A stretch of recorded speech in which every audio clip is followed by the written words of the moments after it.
ನಮಸ್ಕಾರ. ಹಾಡು ಮತ್ತು ಹರಟೆ ಚಾನೆಲ್ಗೆ ನಿಮಗೆ ಮತ್ತೊಮ್ಮೆ ಸ್ವಾಗತ. ಇಂದು ಹೋದ ಸಂಚಿಕೆಯ ಮುಂದುವರಿದ ಭಾಗ. ಹೋದ ಸಂಚಿಕೆಯಲ್ಲಿ ನಾನು ಜೆನ್ಝಿ, ಈ 15ರಿಂದ 25 ವರ್ಷ ವಯೋಮಾನ ನಾವು ಏನು ಹೇಳ್ತೀವಿ, ಅವ್ರಿಗಿರೋ ಆಪರ್ಚುನಿಟೀಸ್ ಬಗ್ಗೆ ಮಾತಾಡಿದ್ದೆ. ಚಾಲೆಂಜ್ ಬಗ್ಗೆ ಸ್ವಲ್ಪದಾಗಿ ಅದನ್ನು ಟಚ್ ಮಾಡಿದ್ದೆ. ಈ ಸಂಚಿಕೆಯಲ್ಲಿ ಅವ್ರಿಗಿರೋ ಚಾಲೆಂಜಸ್ ಏನು, ಅದನ್ನು ನಾವು ಸರಿಯಾದ ರೀತಿ ಅದನ್ನು ನಾವು ಅಡ್ರೆಸ್ ಮಾಡದೇ ಇದ್ದರೆ ಏನೇನು ತೊಂದರೆ ಆಗತ್ತೆ ಅನ್ನೋದ್ರ ಬಗ್ಗೆ ಡಿಸ್ಕಸ್ ಮಾಡೋಣ. ಹೋದ ಸಂಚಿಕೆಯಲ್ಲಿ ನಾನು ಒಂದು ಹೇಳಿದ್ದೆ, ಈ ವಯಸ್ಸಿನ ಹುಡುಗರಿಗೆ ಮತ್ತು ಹುಡುಗಿಯರಿಗೆ ಸೆಲ್ಫ್ ಅವೇರ್ನೆಸ್ ಬಗ್ಗೆ ಅವ್ರಿಗೆ ತಿಳ್ಕೊಳ್ಳೇಬೇಕು ಅಂತ. ಅದು ತಿಳ್ಕೊಳ್ದಿದ್ರೆ ಏನಾಗುತ್ತೆ ಅಂತ ಕೇಳಿದ್ರೆ, ಅವ್ರು ತಮ್ಮ ಜೀವನದಲ್ಲಿ ಬಹಳ ಮುಖ್ಯವಾದದ್ದನ್ನು ಕಳ್ಕೊಂಡು ಬಿಡ್ತಾರೆ. ಮಕ್ಕಳಿಗೆ ಇರೋ ದೊಡ್ಡ ತೊಂದರೆ ಏನಪ್ಪ ಅಂತಂದರೆ, ತಾವು ಯಾರು, ತಾವು ಏನಾಗಬೇಕು ಅನ್ನೋದ್ರ ಬಗ್ಗೆ ಒಂದು ಚೂರು ಕ್ಲಾರಿಟಿ ಇಲ್ಲದೆ ಇರೋದು. ಇಲ್ಲದೆ ಇರೋದು ಸಹಜ ಕೂಡ. ಯಾಕೆ ಅಂತಂದರೆ, ಕನಸು ಕಟ್ಕೊಳ್ಳೋ ವಯಸ್ಸಿದು. ಕನಸಿಗೆ ರೆಕ್ಕೆನೇ ಇಲ್ಲ ಅಲ್ವಾ? ಅಥವಾ ಕನಸಿಗೆ ಒಂದೇ ರೆಕ್ಕೆ ಇಲ್ಲ ಅಲ್ವಾ? ಕನಸಿಗೆ ನಾನಾ ರೆಕ್ಕೆಗಳಿರುತ್ತೆ. ಅವರು ಎಲ್ಲ ರೀತಿ ಕನಸುಗಳು ಕಂಡಿರ್ತಾರೆ. ಆದರೆ ಸರಿಯಾದ ಕನಸು ಯಾವುದು ಅಂತ ತಿಳ್ಕೊಳ್ಳೋದಕ್ಕೆ ಇದು ಸರಿಯಾದ ಸಮಯ. ಅದಕ್ಕೆ ನಾನು ಹೋದ ಸಂಚಿಕೆಯಲ್ಲಿ ಅವ್ರಿಗಿರೋ ಆಪರ್ಚುನಿಟಿ ಏನು ಅನ್ನೋದರಲ್ಲಿ ಇದರ ಬಗ್ಗೆ ತಿಳಿಸಿದ್ದೆ ನಾನು. ಈ ಒಂದು ಸೆಲ್ಫ್ ಅವೇರ್ನೆಸ್ ಎಕ್ಸಸೈಸ್ನ ಯಾವುದೇ ಕಾರಣಕ್ಕೂ ನಾವು ಮಿಸ್ ಮಾಡಬಾರ್ದು. ಯಾಕೆ ಅಂತಂದರೆ, ನಾನು ಹೇಳ್ದಂಗೆ ಈ ಕ್ಲಾರಿಟಿ ಇಲ್ಲದೇ ಇತ್ತು ಅಂತಂದರೆ ಅವ್ರ ಜೀವನ ಪೂರ್ತಿ ಆ ಕನ್ಫ್ಯೂಷನ್ಗೆ ಬೆಲೆ ಕೊಡಬೇಕಾಗಿ ಬರುತ್ತೆ. ಬೇಡ. ಆ ಕನಸು ಏನು, ಹೇಗೆ ಅನ್ನೋದ್ರ ಬಗ್ಗೆ ಅವ್ರಿಗೆ ಸರಿಯಾದ ಅರಿವು ಕೊಟ್ಟು ಆ ಕನಸನ್ನು ಬೆಳೆಸೋ ರೀತಿ ನಡೆಸೋಣ. ಇಲ್ದಿದ್ರೆ ಇದು ಒಂದು ದೊಡ್ಡ ಪ್ರಾಬ್ಲಮ್ ಆಗಿಬಿಡುತ್ತೆ. ಹೇಳಿದ್ನಲ್ಲ, ಅಷ್ಟು ಜನ ನಮ್ಮ ದೇಶದಲ್ಲಿ ಕನ್ಫ್ಯೂಷನ್ನಲ್ಲಿ ಇದ್ದರೆ ನಮ್ಮ ದೇಶ ಏನಾಗಬಹುದು ಮುಂದೆ ಯೋಚಿಸೋಕ್ಕೂ ಭಯ ಆಗತ್ತೆ ನನಗೆ. ಎರಡನೇ ಚಾಲೆಂಜಿಗೆ ಬರೋಣ. ಏನು ಎರಡನೇ ಚಾಲೆಂಜು? ಇನ್ಫಾರ್ಮೇಷನ್ ಓವರ್ಲೋಡ್ ಅಂತೀವಿ. ಅಂದರೆ ಅವ್ರಿಗೆ ತಿಳಿದಿರೋ ವಿಚಾರಗಳೇ ಇಲ್ಲ. ಇಂಟರ್ನೆಟ್ ಈಗ ಪ್ರತಿ ಮನೆ ಬಿಡಿ, ಪ್ರತಿ ರೂಮು ಸೇರಿಬಿಟ್ಟಿದೆ. ಸೊ ಅದರಿಂದ ಅಂಗೈಯಲ್ಲೇ ಅರಮನೆ ಇದೆ. ಇನ್ಫಾರ್ಮೇಷನ್ ಓವರ್ಲೋಡ್ ಸಿಕ್ಕಾಪಟ್ಟೆ ಇದೆ. ಇದರಿಂದ ಒಳ್ಳೆಯದು ಹೆಂಗೋ ಕೆಟ್ಟದ್ದು ಅಷ್ಟೇ ಇದೆ. ಯಾವ ಇನ್ಫಾರ್ಮೇಷನ್ ತೊಗೋಬೇಕು, ಯಾವ ಇನ್ಫಾರ್ಮೇಷನ್ ನಾನು ತೊಗೋಬಾರ್ದು ಅನ್ನೋದ್ರ ಬಗ್ಗೆನೇ ಈ ವಯಸ್ಸಿನ ಮಕ್ಕಳಲ್ಲಿ ಅವ್ರಿಗಿರೋದು ಇರಬೇಕು ಅನ್ನೋದೇ ಒಂದು ತಪ್ಪು. ಯಾಕೆಂದರೆ ಇದು ಕೂಡ ಒಂದು ಫಾರ್ಮೇಟಿವ್ ಸ್ಟೇಜಲ್ಲಿರುತ್ತೆ. ಸೊ ಪೇರೆಂಟ್ಸ್ ಆಗಿರ್ಬೋದು, ಅಥವಾ ಟೀಚರ್ಸ್ ಆಗಿರ್ಬೋದು, ಅಥವಾ ಅವ್ರಿಗೆ ಪರಿಚಯ ಇದ್ದವ್ರು ಯಾರೇ ಆಗಿರ್ಬೋದು, ಯಾವ ರೀತಿ ಇನ್ಫಾರ್ಮೇಷನ್ನ ನಾವು ನರ್ಚರ್ ಮಾಡ್ತೀವಿ, ಅವರು ತಗೊಳ್ಳೋ ಇನ್ಫಾರ್ಮೇಷನ್ ಅವರಲ್ಲಿ ದ್ವೇಷ ಭಾವನೆಯನ್ನು ಹುಟ್ಟಾಕತ್ತಾ ಒಂದು ವಿಚಾರ ತಿಳಿಸ್ಬೇಕು ಅಂತಂದರೆ ಇದು ಬಹಳ ಮುಖ್ಯ. ಈಗ ನನಗೆ ತಿಳಿಯೋ ವಿಚಾರ ನನ್ನಲ್ಲಿ ಸ್ನೇಹತ್ವನ ಹಂಚತ್ತೋ ಅಥವಾ ದ್ವೇಷತ್ರನ ಹಂಚತ್ತೋ, ಇದು ನಮಗೆ ಸರಿಯಾಗಿ ಜ್ಞಾನ ಇರಬೇಕು. ಸೊ ಯಾವ ಇನ್ಫಾರ್ಮೇಷನ್ ಅವ್ರು ತೊಗೋಬೇಕು ಅನ್ನೋದ್ರ ಬಗ್ಗೆ ಆ್ಯಸ್ ಎಲ್ಡರ್ಸ್ ನಮ್ಮ ಗಮನ ಸ್ವಲ್ಪ ಅದ್ರ ಕಡೆ ಇರಬೇಕು. ಅದನ್ನ ಕಂಟ್ರೋಲ್ ಮಾಡೋದು ಬೇಡ, ಯಾಕೆಂದರೆ ಕಂಟ್ರೋಲ್ ಮಾಡಿದ್ರೆ ನಡೆಯೋದು ಇಲ್ಲ. ಆದರೆ ಅವ್ರು ಯಾವ ರೀತಿ ಯೋಚನೆ ಮಾಡಬೇಕು ಅನ್ನೋದಕ್ಕೆ ನಮ್ಮದೇ ಆದ ಕಾನ್ವರ್ಸೇಷನ್ನಲ್ಲಿ ಅವ್ರಿಗೊಂದು ಡೈರೆಕ್ಷನ್ ಕೊಡೋಣ. ಓಕೆ? ಅದು ಮಾಡಲಿಲ್ಲ ಅಂತಂದರೆ ದಾರಿ ತಪ್ಪುವ ಎಲ್ಲ ಲಕ್ಷಣಗಳು ಮುಂದೆ ನಾವು ಅದನ್ನು ಅನುಭವಿಸ್ಬೇಕಾಗತ್ತೆ. ಮೂರನೇ ಚಾಲೆಂಜ್ ಅವ್ರಿಗೇನು, ಅವರು ತಮ್ಮ ಜೀವನದಲ್ಲಿ ಅವರೇ ಒಂದು ಟ್ರಾನ್ಸಿಷನ್ ಫೇಸಲ್ಲಿದ್ದಾರೆ. ಅಡೋಲೆಸೆನ್ಸಿಂದ ಅಡಲ್ಟ್ಹುಡ್ಗೆ. ಫಿಸಿಯಲಾಜಿಕಲ್ ಚಾಲೆಂಜ್ ಇರ್ಬೋದು, ಎಮೋಷನಲ್ ಚಾಲೆಂಜ್ ಇರ್ಬೋದು. ಈ ಒಂದು ಸೂಕ್ಷ್ಮತೆ ಸಾಕು ನಿಮಗೆ ಅರ್ಥ ಮಾಡ್ಕೊಳ್ಳೋಕ್ಕೆ. ಇದನ್ನು let it be A smooth transition. And A natural transition. ಅದರಲ್ಲಿ ಯಾವುದೇ ರೀತಿ ಟ್ರಾನ್ಸಿಷನ್ ಬೇಡ ಅನ್ನೋದು ಇಲ್ಲ, ಸರಿಯಾಗಿ ಆಗದೇ ಇಲ್ಲದೆ ಇರೋ ಹಂಗೆ ನೋಡ್ಕೊಳ್ಳೋದು ನಮ್ಮ ಜವಾಬ್ದಾರಿ. ಮಾಡ್ಕೊಳ್ಳಿಲ್ಲ ಅಂತಂದರೆ ಬಹುಶಃ ಇಬ್ಬರೂ ಬೆಲೆ ಕೊಡಬೇಕಾಗತ್ತೆ. ಆ್ಯಂಡ್ ಜೀವನ ಪರ್ಯಂತ ಅದು ನೋವು ತಿನ್ನಬೇಕಾಗತ್ತೆ. ಯಾತಕ್ಕೆ ಇದೆಲ್ಲ? ಸೊ ಅವ್ರಿಗೆ ಯಾವ ರೀತಿ ಅಡೋಲೆಸೆನ್ಸಿಂದ ಅಡಲ್ಟ್ಹುಡ್ಗೆ ಹೋಗಬೇಕು, ಆ ಟ್ರಾನ್ಸಿಷನ್ಗೆ ನಾವು ಸರಿಯಾದ ರೀತಿ ಅವ್ರಿಗೆ ಗೈಡೆನ್ಸ್ ಕೊಡೋಣ. ಮುಂದಿನ ಚಾಲೆಂಜ್ ಅವ್ರಿಗಿರೋದೇನು? ಇನ್ನೊಂದು ಚಾಲೆಂಜ್ ಏನು ಅವ್ರ ಮುಂದೆ ಇರೋದು? ಇಂಟೆನ್ಸ್ ಕಂಪ್ಯಾರಿಸನ್ ಅಂತೀವಿ. ಅದೇ ವಯಸ್ಸಿನ ಬೇರೆ ಮಕ್ಕಳು, ಇಲ್ಲ ಸಹಪಾಠಿಗಳಿರ್ಬೋದು, ನಮ್ಮ ಸಂಬಂಧಿಗಳಲ್ಲೇ ಇರ್ಬೋದು, ನಮ್ಮ ಪರಿಚಯದಲ್ಲೇ ಇರ್ಬೋದು. ಅವನು ನೋಡು ಹಿಂಗಾಗ್ಬಿಟ್ಟ, ನೀನು ನೋಡು ಹೀಗೆ ಇದೆಯಾ. ಇದು ಬಹಳ ಮನೆಗಳಲ್ಲಿ ನಡೆಯುವಂಥ ಒಂದು ಚರ್ಚೆ. ದೊಡ್ಡವ್ರಿಗೂ ಸುಖ ತರಲ್ಲ, ಅಂದರೆ ಹೇಳೋರ್ಗೂ ಸುಖ ತರಲ್ಲ, ಕೇಳಿಸ್ಕೊಳ್ಳೋರ್ಗಂತೂ ಖಂಡಿತ ತರಲ್ಲ.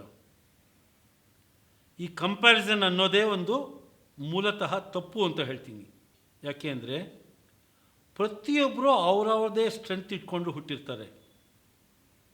ದೊಡ್ಡವರಾಗಿ ನಮ್ಮ ಜವಾಬ್ದಾರಿ ಏನಪ್ಪ ಅಂತಂದರೆ, ನಮ್ಮ ಮಕ್ಕಳು, ಈ ವಯೋಮಾನದಲ್ಲಿರೋ ಮಕ್ಕಳು, ಅವರ ಸ್ಟ್ರೆಂತ್ ಏನು ದಾರಿ ತೋರಿಸುತ್ತೆ ಆ ದಾರಿಲಿ ಹೋಗಲಿ. ಇನ್ನೊಬ್ಬರ ದಾರಿನ ಅದಕ್ಕೆ ಕಂಪೇರ್ ಮಾಡೋದು ಬೇಡ. ಮುಂಚೆ ಒಂದು ಕಾಲ ಇತ್ತು ಹಿಂದೆ. ನಾನು ಓದಿದಾಗ ಒಂದು ಉದಾಹರಣೆ ಹೇಳಬೇಕು ಅಂದರೆ, ನಾನು 1974 ಗ್ರ್ಯಾಜುಯೇಷನ್ ಮಾಡಿದ್ದು.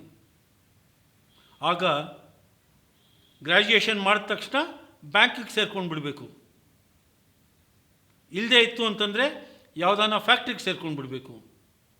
ಅದೆರಡೂ ಬಿಟ್ಟು ನಾನೇನೋ ಒಂದು ಉದಾಹರಣೆಗೆ ಒಂದು ಸಿಂಗರ್ ಆಗ್ತೀನಿ ಅಂತಂದರೆ ಬೆಲ್ಟ್ ತೊಗೊಳ್ಳೋರು ಮನೆಯಲ್ಲಿ. ಯಾಕೆಂದರೆ ಅದರಲ್ಲಿ ಫ್ಯೂಚರ್ ಇದೆ ಅಂತಲೇ ಗೊತ್ತಿರಲಿಲ್ಲ. ಆವಾಗ ಇರಲೂ ಇಲ್ಲ ಬಿಡಿ. ಪ್ಲಸ್ ನನಗೆ ಯಾವತ್ತೂ ನನ್ನ ಪೇರೆಂಟ್ಸ್ ಬೆಲ್ಟ್ ತೊಗೊಂಡಿಲ್ಲ, ಸುಮ್ಮನೆ ಒಂದು ಎಕ್ಸಾಂಪಲ್ಗೆ ಅಂತ ಹೇಳಿದೆ. ಸೊ ಈಗ ಆ ರೀತಿ ಇಲ್ಲ. ಒಂದು ಫ್ಯೂಚರ್ ಕಂಡ್ಕೊಳ್ಳೋಕ್ಕೆ ನಾನಾ ದಾರಿಗಳಿವೆ. ನಮ್ಮ ಮಕ್ಕಳು ಯಾವುದೇ ದಾರಿ, ಸರಿಯಾದ ದಾರಿಯಲ್ಲಿ ಹೋಗಬೇಕು ಅಂತ ಆಸೆ ಪಟ್ಟರೆ ಅದರಲ್ಲಿ ಹೋಗೋಕ್ಕೆ ಅವ್ರಿಗೆ ಎನ್ಕರೇಜ್ ಮಾಡಿ. So comparison is the biggest evil for this generation.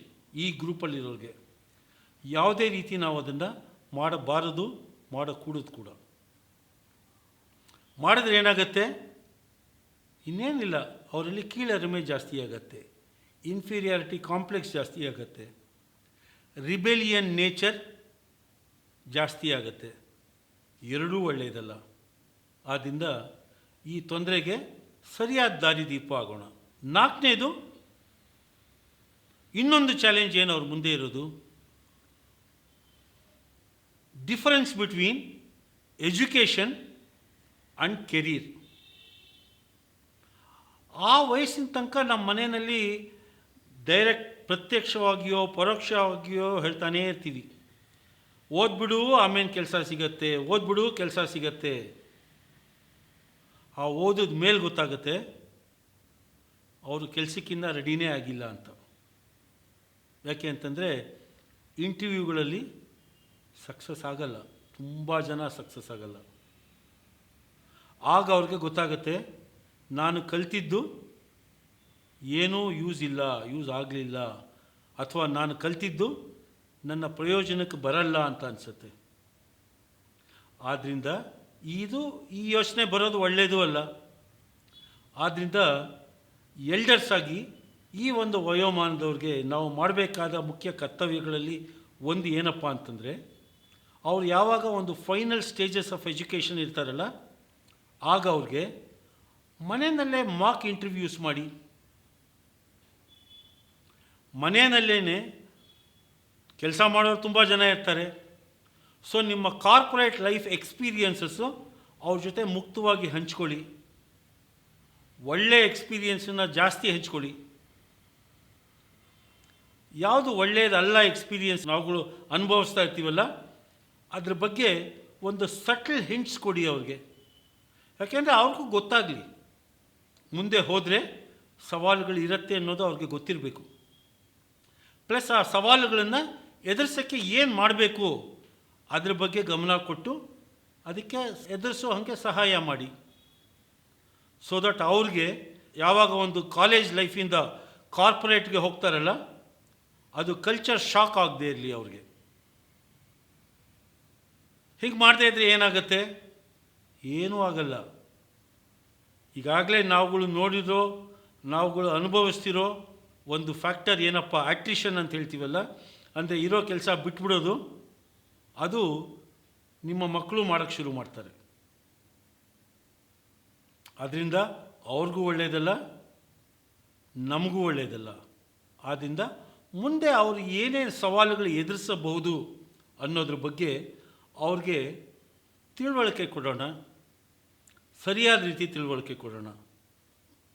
As parents ನಮಗೆ ಕೊಡೋದಕ್ಕೆ ಹೆಂಗಪ್ಪ ನಮಗೆ ಬರಲ್ಲ ಅಂದರೆ, ಮೆಂಟರ್ಗಳಿದ್ದಾರೆ, ಅದೇ ಸ್ಪೆಷಲೈಸ್ ಆಗಿರುವಂಥ ವೃತ್ತಿ ಇರುವಂಥ ಜನಗಳಿದ್ದಾರೆ. ಅವ್ರ ಹತ್ರ ಕರ್ಕೊಂಡೋಗಿ ಅವರು ತಿಳುವಳಿಕೆ ಕೊಡ್ತಾರೆ.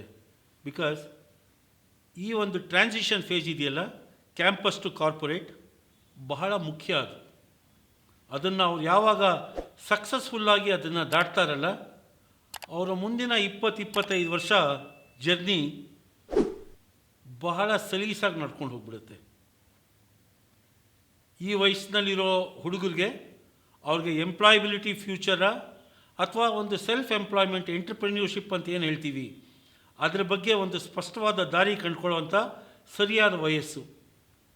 ಇದನ್ನು ಅವ್ರಿಗೆ ತಿಳ್ಕೊಳ್ಳೋ ಹಾಗೆ ಅವಕಾಶ ಮಾಡಿಕೊಡೋಣ.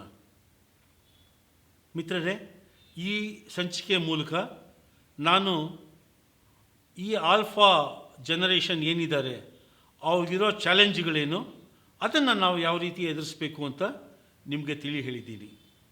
ನಿಮಗಿದು ಇಷ್ಟ ಆದರೆ ದಯವಿಟ್ಟು ಈ ಎಪಿಸೋಡನ್ನ ಲೈಕ್ ಮಾಡಿ. ಮತ್ತು ಯಾವಾಗಲೂ ಹೇಳೋ ಹಾಗೆ ನಿಮ್ಮ ಪರಿಚಯಸ್ಥರಲ್ಲಿ ಯಾರನ್ನ ಈ ವಯಸ್ಸಿನ ಮಕ್ಕಳಿದ್ದರೆ ಅವ್ರಿಗೂ ಅದನ್ನು ಹಂಚಿ, ಅವ್ರಿಗೂ ಸಹಾಯ ಆಗಲಿ. ಹಾಡು ಮತ್ತು ಹರಟೆ ಚಾನೆಲ್ಗೆ ನೀವಿನ್ನೂ ಸಬ್ಸ್ಕ್ರೈಬ್ ಮಾಡಿಲ್ಲ ಅಂದರೆ ದಯವಿಟ್ಟು ಸಬ್ಸ್ಕ್ರೈಬ್ ಮಾಡಿ. ನಿಮ್ಮ ಎನ್ಕರೇಜ್ಮೆಂಟ್ ನನಗೆ ಆಕ್ಸಿಜನ್.